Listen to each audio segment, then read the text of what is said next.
Après les pots catalytiques, les roues, les éléments de carrosserie, un autre composant automobile attire les voleurs ces derniers temps, les batteries de voitures hybrides. Ces modèles représentent une vente sur 5. Ces batteries volumineuses sont le plus souvent installées sous le siège arrière. Et pour les voler, il faut les arracher, ce qui cause des dégâts parfois irréparables. Laetitia n'en revient toujours pas. En pleine nuit, sa voiture hybride a disparu, juste devant sa porte d'entrée. Bah voilà, c'était là. Voici comment les gendarmes ont retrouvé sa voiture quelques heures plus tard. Comment les voleurs ont-ils procédé?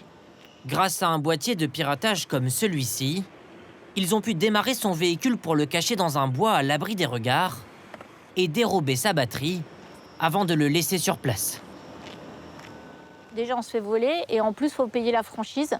Et 600 balles, là, clairement, oui, on les avait pas prévues. Et elle n'est pas la seule concernée. Sur les réseaux sociaux, de plus en plus de propriétaires de voitures hybrides se plaignent de vol de leurs batteries, des véhicules bien plus ciblés que leurs équivalents électriques, et ce n'est pas pour rien. Regardez, sur un véhicule électrique, la batterie, elle est directement encastrée dans le châssis, tout en bas du véhicule. Donc très difficile à extraire pour le voleur.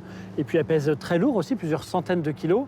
Et à contrario, pour un véhicule hybride, cette batterie, elle pèse plutôt une quarantaine de kilos. Et là, on va la trouver sous la banquette arrière ou sous le plancher du coffre. Donc moins difficile à extraire pour le voleur.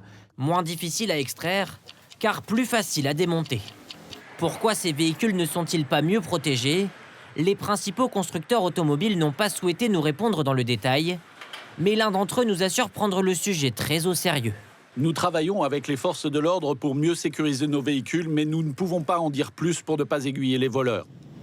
Les batteries dérobées sont ensuite vendues au marché noir ou sur des sites d'occasion. Quelques centaines d'euros de bénéfices pour les voleurs, mais des milliers d'euros de dégâts sur les véhicules vandalisés.